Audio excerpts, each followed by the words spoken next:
पप्पू यादव की गिरफ्तारी के खिलाफ कांग्रेस सड़क पर उतर आई है और युवा कांग्रेस कार्यकर्ताओं ने नीतीश कुमार का पुतला दहन किया। वे पप्पू यादव की रिहाई और नीट छात्रा की मौत के मामले में न्याय करने की मांग कर रहे हैं। पप्पू यादव को पुलिस ने 35 साल पुराने मामले में बेल टूटने पर अरेस्ट किया है। हालांकि अरेस्ट के दौरान आधी रात को खून हाई वोल्टेज भी दिखाई दे रहा है। हम लोग हैं कि जो पप्पू यादव को पुलिसिया जुल्म पुलिसिया आतंक के द्वारा गिरफ्तार किया गया है, उनको अविलंब कार्रवाई किया जाए। इतने पुराने मामले में किस तरह वारंटी को गिरफ्तार किया गया?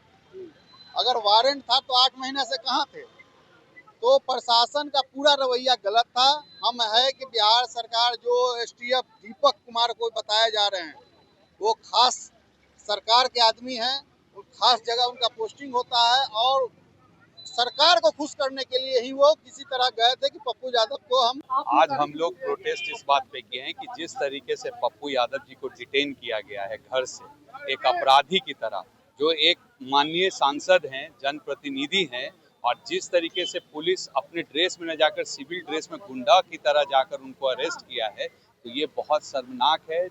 उन्होंने एक गरीब बेटी, एक लड़की का, एक छोटी सी बच्ची का आवाज उठाया है, जिसकी मर्डर की गई है, हत्या की गई है, और उसको सिर्फ दबाने के लिए पप्पू यादव को चेक एंड बैलेंस करना चाह रही है सरकार।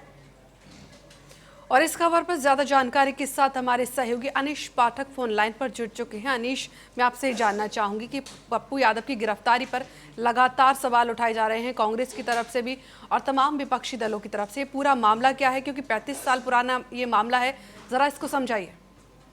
जी प्रियंका, मैं बता दूं आपको कि पप्पू यादव की गिरफ्तारी के खिलाफ कांग्रेस जो है, युवा कांग्रेस, वो सड़क पर उतर आई है। युवा कांग्रेस कार्यकर्ताओं ने बिहार कांग्रेस पार्टी कार्यालय के बाहर नीतीश कुमार का पुतला दहन किया है। वो पप्पू यादव की रिहाई और नीट छात्रा के संदेहास्पद मौत मामले में न्याय की मांग कर रहे हैं। वहीं इस मामले की अगर बात करें तो इस मामले में राहुल गांधी और प्रियंका गांधी ने भी कहा है। राहुल गांधी ने कहा है कि पप्पू यादव का समर्थन किया है। राहुल गांधी ने कहा है कि पप्पू यादव की गिरफ्तारी राजनीतिक प्रतिशोध है, जबकि प्रियंका गांधी ने इसे असंवेदनशील रवैया बताया है। उन्होंने कहा है कि पप्पू यादव ने नीट छात्रा के लिए न्याय की आवाज उठाई थी, इसलिए उन्हें गिरफ्तार किया गया है। लेकिन पूरी अगर प्रकरण की बात मैं आपको बताऊं तो पूरा मामला ये है, इस मामले में पप्पू यादव की गिरफ्तारी हुई। पप्पू यादव को 31 साल पुराने केस में बेल टूटने पर गिरफ्तारी किया गया है। दरअसल पटना के शास्त्री नगर थाने में साल 1995 में केस दर्ज किया गया था पप्पू यादव पे। यह केस विनोद बिहारी लाल ने दर्ज कराया था, जिसका नंबर की अगर बात करें, केस नंबर की, तो 552/1995 है। और जीआर नंबर की अगर बात करें तो 775/03 है। केस में एगेंजेंस 30 अप्रैल 1996 को ही लिया गया था। यह चार्ज फॉर्म जो है वो 11 सितंबर 1998 को ही हो गया था। लेकिन बार बार बुलाने के बाद भी पप्पू यादव और उनके 2 अन्य सहयोगी जो इस केस के अभियुक्त बनाए गए थे, वो कोर्ट में नहीं जा रहे थे। जिसके बाद आरोपी की जो है 1994 में जब पहली बार पप्पू यादव सांसद बने थे, तब उन्हें पटना में ऑफिस बनाने के लिए एक मकान किराए पे लिए थे विनोद बिहारी से। जी, विनोद बिहारी से जब वो मकान लिए थे, उसी मामले में पप्पू यादव की गिरफ्तारी हुई है। वो रहने के लिए मकान लिए थे, ऑफिस खोलने के लिए अपने, लेकिन उसकी जो है वो वहाँ पे कब्जा करने के वो चक्कर में पड़ गए, कब्जा करने लगे मकान का। इसकी वजह से पप्पू यादव के ऊपर एफआईआर हुआ, केस किए, विनोद बिहारी लाल जो है वो केस किए। उसके बाद कोर्ट में मामला गया और बार बार कोर्ट के द्वारा बुलाने के बाद पप्पू यादव नहीं पहुंचे, तो जो है वो पप्पू यादव के गिरफ्तारी इस मामले में हुई है।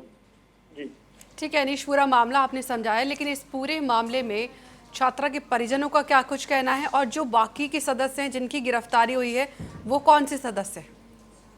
जी, अगर उनकी बात करें तो वो पप्पू यादव के सहयोगी है, जो पहले से ही पप्पू यादव के साथ रहे। जब पप्पू यादव पहली बार 1994 में सांसद बने, उस समय भी ये लोग उनके साथ रहा करते थे और आज भी वो लोग इनके साथ है। लेकिन बार बार कोर्ट के बुलाने के बाद भी ये लोग कोर्ट की बातों को अवहेलना किए, कोर्ट की बातों को ध्यान नहीं दिए और कोर्ट में पेशी नहीं हुए, जिसके बाद बेल टूटी हुई और इन्हें गिरफ्तार करने के लिए पुलिस पहुंची और आधी रात को पप्पू यादव की जो है वो पुलिस गिरफ्तार की है और गिरफ्तार करके ले जा रही थी। उसी समय पप्पू यादव की हालत जो है वो नाजुक हो गई।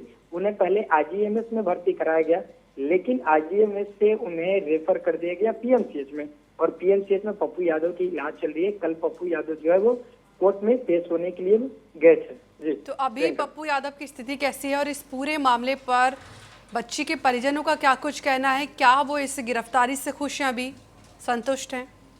देखिए, गिरफ्तारी से तो परिजन खुश नहीं है, गिरफ्तारी से तो परिजन जो है वो नाराज है, क्योंकि परिजन के द्वारा ये कहा जा रहा है, छात्रा जो नीट मामले में जो जिन छात्रा की मौत हुई है, वो छात्रा के परिजन जो है वो कह रहे हैं कि पप्पू यादव हमारी बात को उठा रहे थे, लेकिन उनकी गिरफ्तारी ये कहीं ना कहीं सरकार के ऊपर बता रहा है कि सरकार जो है वो इस मामले को दबाने के फिराक में लगेगी।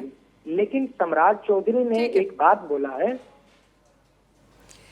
ठीक है अनीशा, आपने पूरा मामला समझाया, ये अहम जानकारी साझा की, इसके लिए शुक्रिया।